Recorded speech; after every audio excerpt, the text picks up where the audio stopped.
Mathieu se réveilla ce matin-là avec un sentiment lourd dans la poitrine. À 25 ans, il se retrouvait encore dans sa chambre d'enfant, où les murs portaient les traces de vieux posters. Le petit déjeuner était pris en charge par sa mère, tandis que son père s'occupait des factures d'Internet. Même pour obtenir des cigarettes, il devait faire semblant que c'était la dernière fois. Son père entra dans la chambre sans frapper, comme il le faisait toujours lorsqu'il était sérieux. Son visage était impassible, les bras croisés sur la poitrine. Mathieu n'avait même pas eu le temps d'enfiler un pantalon. « Prépare-toi », lança son père d'un ton sec. « Demain, tu commences à travailler. »« Quel travail ?» demanda Mathieu en s'étirant, un bâillement échappant à ses lèvres. « Celui que je t'ai trouvé. Une usine de production de watts. Le directeur est un ami. Tout est réglé. » Il n'y avait pas de place pour la discussion. Son père était de ceux qui prenaient des décisions une fois pour toutes. Le soir venu, Mathieu reçut son emploi du temps, l'adresse et une courte leçon sur le fait qu'il était temps de devenir un homme. Le premier jour dans cette nouvelle usine s'avéra surprenant. L'atelier l'accueillit avec une chaleur agréable et l'odeur de tissu propre. Pas de saleté, pas de bruit assourdissant de machines, juste un grand espace lumineux où des femmes en blouse s'affairaient entre les rangées de machines.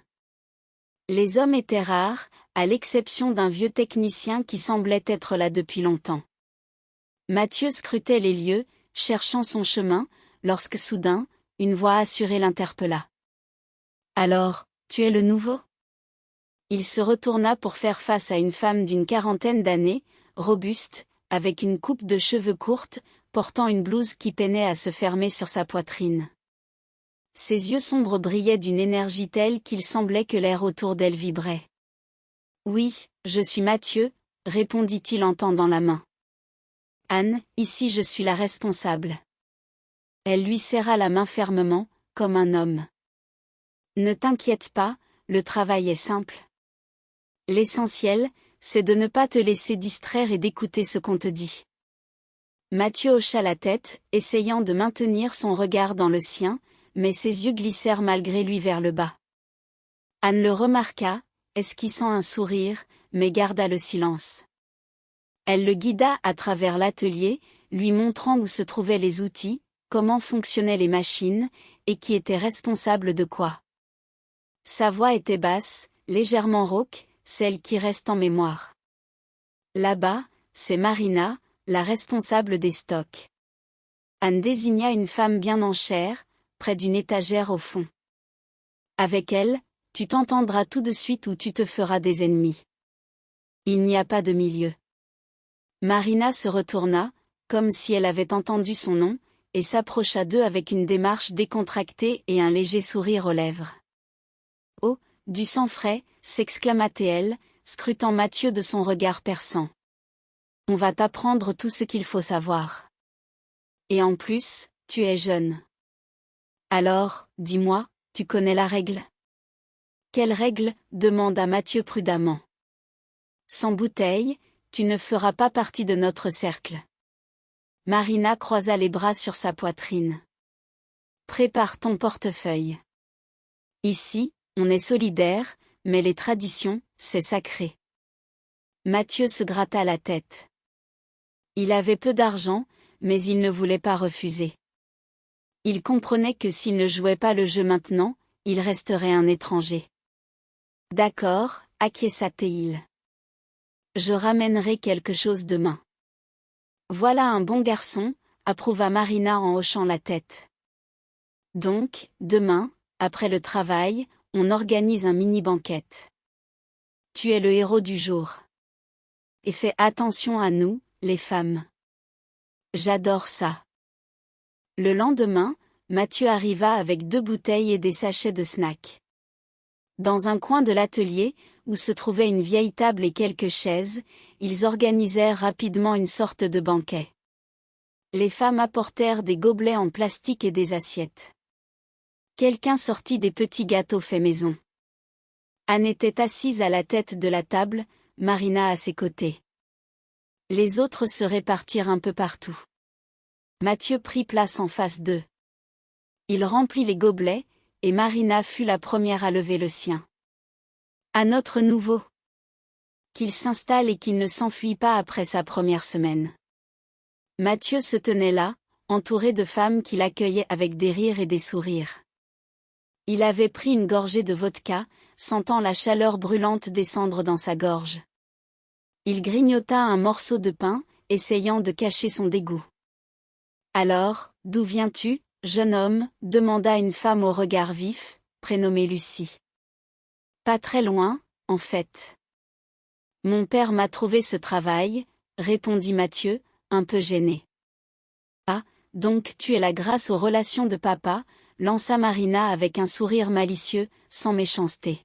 « On peut dire ça, oui » acquiesça Mathieu, haussant les épaules. « Ce n'est pas un problème » intervint Anne, la voix ferme mais douce. « L'important, c'est que tu travailles et que tu ne restes pas là à ne rien faire. Ici, ce n'est pas un club de vacances. » Mathieu comprit rapidement qu'Anne était du genre à ne pas plaisanter. La conversation continua, Marina partageant des anecdotes sur son mari qui passait son temps à pêcher, tandis que Lucie se plaignait des prix exorbitants des médicaments pour sa mère. Les autres femmes se joignaient à la discussion, partageant leurs propres histoires. Mathieu écoutait attentivement, hochant la tête, se sentant peu à peu accepté dans ce cercle. Puis, ce fut le tour d'Anne de parler. Elle vida son verre et le reposa sur la table, un soupir s'échappant de ses lèvres. « Pour moi, c'est simple. Je vis seule. Ma fille est mariée et a déménagé. Mon mari, eh bien, c'est un ancien, dit-elle d'une voix calme, mais Mathieu pouvait sentir la fatigue derrière ses mots. Il remarqua comment elle passa une main dans ses cheveux, adoucissant son visage un instant. Ça doit être difficile d'être seule, osa-t-il demander. Anne le regarda, plissant les yeux. Pourquoi ça t'intéresse, le nouveau? Juste par curiosité, répondit Mathieu, soutenant son regard. Oui, c'est difficile, admit-elle finalement. Mais on s'habitue. Marina intervint avec un rire. Anne, tu devrais sortir un peu, sinon tu vas devenir sauvage. Où veux-tu que j'aille? Répondit Anne en souriant. Tous les hommes sont soit mariés, soit ivres. Et les célibataires à mon âge, c'est un peu comme un produit défectueux. Les femmes éclatèrent de rire, mais Mathieu sentit la vérité derrière ces mots. Anne semblait vraiment fatiguée d'être seule, et cela se voyait dans son regard, sa façon de parler, sa posture légèrement voûtée. « Et toi, Mathieu, tu as quelqu'un » demanda soudain Marina. « Non, pas pour l'instant » avoua-t-il. « Comment ça, pas de copine ?» Un jeune homme comme toi, s'étonna Marina, ses yeux s'agrandissant. « Tu n'aimes pas les filles ?» Si, j'aime, répondit Mathieu en souriant. C'est juste que ça ne s'est pas encore fait. Eh bien, ici, c'est un atelier de femmes, lança Lucie en lui faisant un clin d'œil. Peut-être que tu devrais garder un œil ouvert. Tous rirent de bon cœur, et Mathieu, bien qu'amusé, sentit le regard d'Anne sur lui. Son regard était attentif, presque évaluateur. Il ne détourna pas le sien. Un silence complice s'installa entre eux, une compréhension silencieuse flottant dans l'air. Les discussions continuèrent pendant encore 1 heure, abordant divers sujets, le travail, la vie quotidienne, les émissions de télévision. Marina racontait des blagues, Lucie riait si fort qu'elle faillit s'étouffer avec un petit gâteau. Anne, quant à elle, écoutait, ponctuant parfois la conversation de commentaires pertinents. Quand le moment de se séparer arriva, Mathieu aida à débarrasser la table. Anne resta un peu en arrière, rassemblant les gobelets dans un sac. « Merci d'avoir organisé ça » dit-elle avec un sourire sincère. « C'était un plaisir » répondit Mathieu en haussant les épaules. « Ça m'a fait du bien. » Le 31 décembre fut une journée chaotique. L'atelier était en effervescence, chacun s'affairant pour terminer les dernières commandes avant les fêtes. Mathieu transportait des rouleaux de ouate, aidait à l'emballage, courant d'un endroit à l'autre selon les instructions d'Anne. Elle dirigeait avec assurance, sans jamais perdre son calme, et Mathieu ne pouvait s'empêcher d'admirer son efficacité. La fatigue se lisait sur le visage d'Anne alors que la journée touchait à sa fin. Lorsque le travail fut enfin terminé, la plupart de ses collègues s'éclipsèrent rapidement, pressés de rejoindre leur famille ou des amis. Seuls 4 d'entre eux restèrent, Arthur, Anne, Marina et Igor, le technicien. Igor, un homme dans la cinquantaine, avait un air toujours renfrogné, comme si le monde entier lui pesait sur les épaules. Bien qu'il travaillât ici depuis longtemps, il ne s'était jamais vraiment lié avec quiconque. On disait qu'après son divorce, il s'était complètement renfermé sur lui-même. Marina, fidèle à son habitude, prit les choses en main. « Eh bien, mes amis, c'est le nouvel an. Pourquoi ne pas prendre un verre ? Vous pensez que je vais rentrer chez moi pour cuisiner ? Mon mari ne m'attend pas, il est déjà parti à la pêche, dit-elle en enfilant une veste par-dessus sa blouse de travail. Marina fit un geste de la main, comme pour balayer la question. Il ne rentrera pas avant l'aube. Je ne vais pas rester seule ici. Elle sortit de son sac 2 bouteilles de champagne et un paquet de bonbons. Voilà, j'ai fait des provisions. Igor, tu viens avec nous ? Igor murmura quelque chose d'inintelligible, mais hocha la tête en signe d'accord. Ils s'installèrent autour d'une vieille table dans un coin de l'atelier. Arthur apporta des verres, tandis que Marina servait le champagne. Anne, appuyée sur la table, relâchait la tension de la journée d'un léger mouvement de ses mains. « Pourquoi buvons-nous ? demanda Arthur, curieux. « Pour que l'année prochaine soit plus douce, proposa Anne. Et plus prospère, ajouta Marina. Et moins solitaire, murmura Igor, surprenant tout le monde. D'ordinaire, il ne participait jamais aux discussions. Marina, la première, réagit avec un sourire. « Eh bien, Igor, tu es particulièrement bavard ce soir, mais tu as raison. » Igor se contenta de hocher la tête et de vider son verre d'un trait. Il se servit encore, et encore. Marina, s'approchant de lui, commença à lui parler, à toucher sa main et à rire plus fort que d'habitude. Arthur comprit qu'elle essayait de flirter. Igor, d'abord réceptif, finit par se taire, et au bout de 20 minutes, il posa sa tête sur ses bras et s'endormit. Voilà, soupira Marina, déçue. Les hommes d'aujourd'hui ne sont pas ce qu'ils étaient. Un s'endort, l'autre. Elle jeta un coup d'œil vers la porte, où se tenait le silhouette de Maxime, le jeune agent de sécurité qui surveillait les lieux. Je devrais peut-être aller voir comment se porte notre gardien ? Marina se leva, ajusta son pull et fit un clin d'œil à Anne. Peut-être qu'il s'ennuie tout seul dans sa cabine. Vas-y, amuse-toi, répondit Anne avec un sourire amusé. Marina quitta la pièce, laissant Arthur et Anne seuls. Igor ronflait, la tête posée sur la table. L'atelier était devenu silencieux, seulement troublé par le bourdonnement de la ventilation et quelques bruits extérieurs. Arthur jeta un coup d'œil à Anne. Elle était là, perdue dans ses pensées, fixant son verre. « Serre-moi, Arthur, dit-elle soudainement, levant les yeux vers lui. Son sourire était espiègle, presque provocateur. Il remplit son verre et le sien. Ils burent en silence, puis recommencèrent. Les joues d'Anne prirent une teinte rosée, ses yeux brillaient d'un éclat nouveau.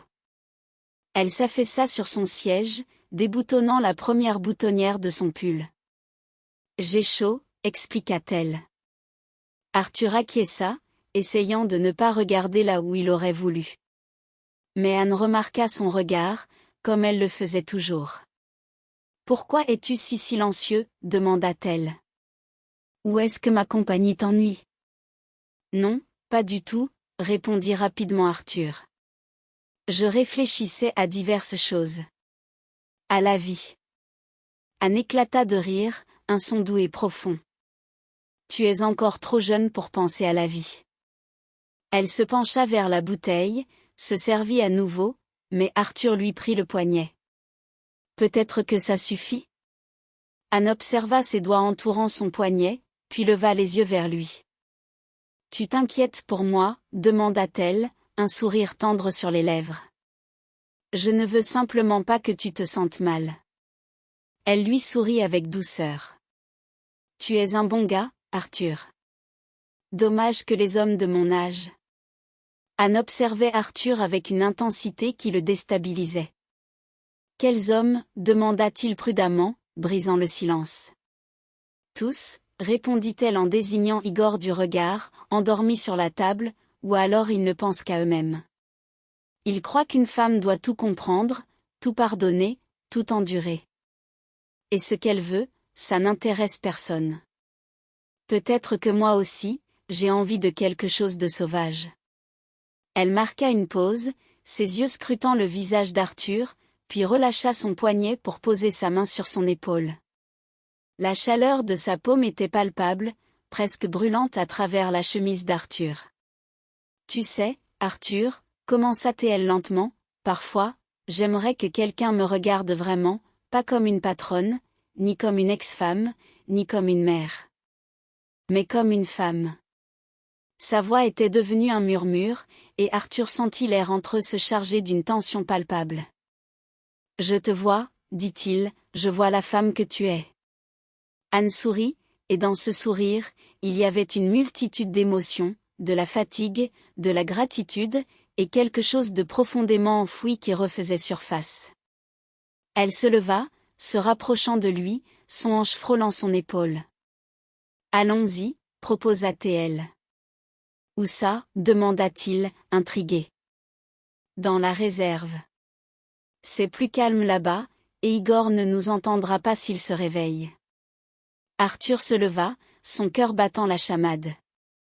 Anne prit sa main, la sienne étant chaude et légèrement moite.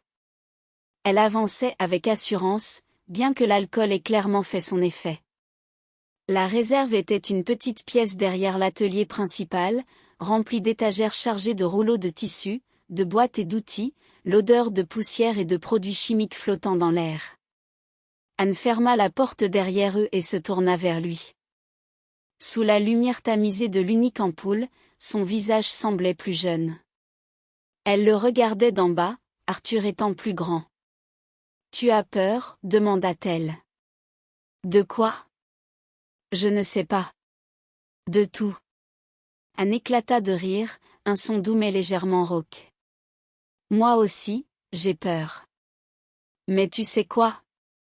J'en ai assez d'avoir peur. » Elle s'approcha encore, sa poitrine presque contre la sienne. Arthur pouvait sentir son souffle, le parfum de ses fragrances mêlées à l'odeur du champagne.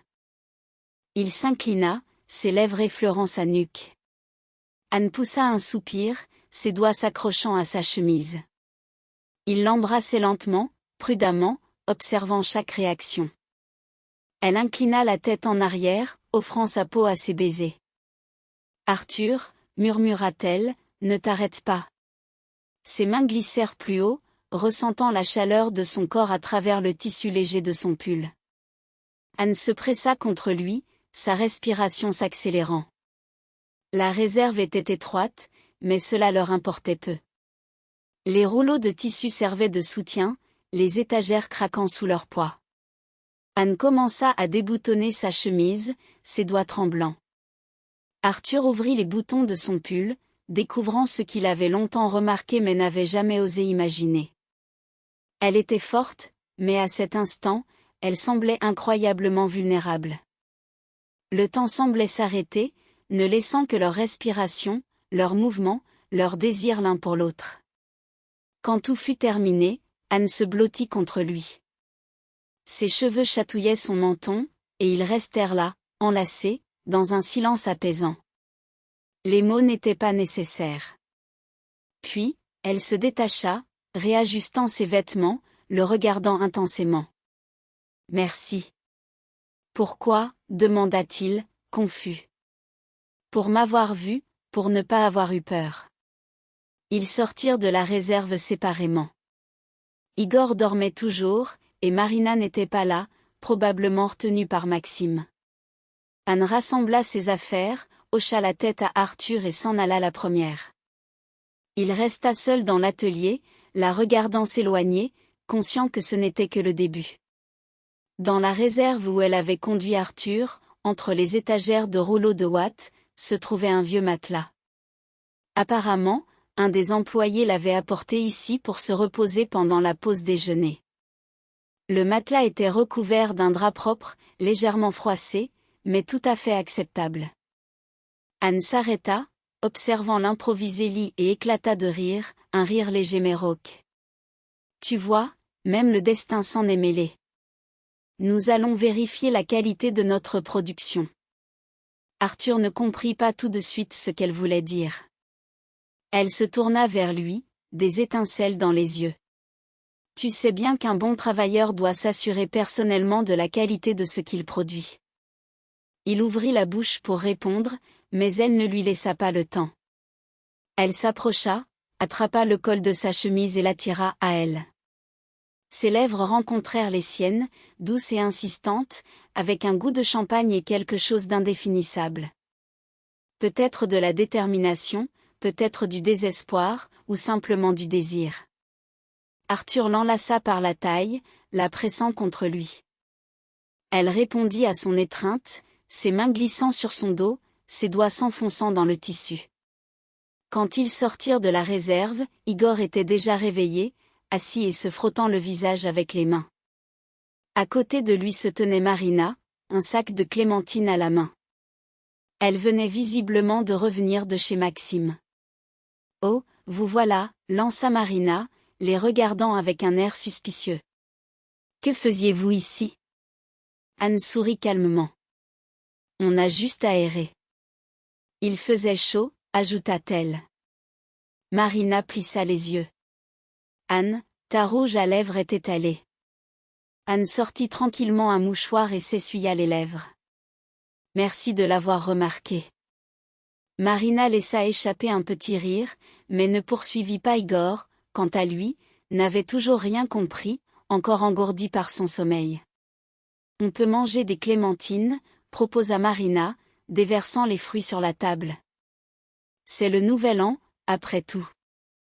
Tous s'assirent et commencèrent à peler les clémentines. Anne s'installa à côté d'Arthur, leurs jambes se frôlant sous la table. Marina racontait comment Maxime s'était révélé être un interlocuteur agréable, même lui offrant du cognac de sa flasque. Igor restait silencieux, mâchant une clémentine avec un air pensif. Arthur, quant à lui, ne quittait pas Anne des yeux. Elle croisa son regard et lui offrit un léger sourire. Entre eux, l'atmosphère était chargée de ce qui s'était passé dans la réserve. Cela se ressentait dans l'air, dans chaque contact furtif, dans chaque regard échangé. Lorsque la table fut débarrassée et les épluchures de clémentines jetées, ils commencèrent à se lever. Igor partit le premier, marmonnant quelque chose sur un taxi. Marina traîna un peu, jetant des coups d'œil curieux à Anne et Arthur. « Bon, les jeunes, je vais y aller » finit-elle par dire. « Même si mon mari est à la pêche, je n'aime pas rester seule à la maison. » Elle s'en alla, les laissant à nouveau seuls. « Je dois aussi y aller » annonça Anne en prenant son sac. « Je te raccompagne » proposa Arthur. « Je peux y aller seule » répondit-elle en souriant. « Merci. » Elle s'approcha de lui, se mit sur la pointe des pieds et l'embrassa sur la joue. C'était une belle soirée. Une nuit, corrigea Arthur. C'est déjà la nuit. Une belle nuit, acquiesça Anne. Elle s'éloigna, laissant Arthur seul dans l'atelier vide. Il parcourut les lieux, se remémorant tout ce qui s'était passé. Son corps se souvenait encore de ses caresses, du parfum qu'elle portait, du goût de ses lèvres. Il pensa à un vieux proverbe, « Comme tu célèbres le nouvel an, c'est ainsi que tu le vivras. » Et, honnêtement, il n'était pas du tout contre si toute l'année était comme ça. Arthur ferma l'atelier et sortit. La nuit était froide, le ciel clair. Au loin, des pétards éclataient encore par intermittence. Il alluma une cigarette, regardant les étoiles, et sourit à lui-même. Ce nouvel en resterait gravé dans sa mémoire. Abonnez-vous à la chaîne de nombreux